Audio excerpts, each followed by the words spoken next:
Today we'll look at ways software can help staff shortages in healthcare, which are no joke as we all saw throughout the pandemic. One of the first go-to software solutions is automation.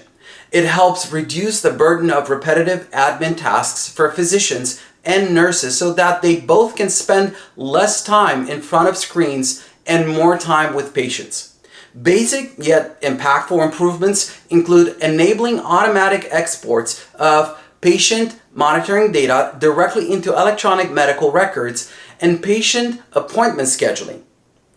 Another one is artificial intelligence applied to radiology workflows to help with faster scan times with higher resolution in imaging, which is especially useful with patients who are in pain or struggle to hold their breath during an exam.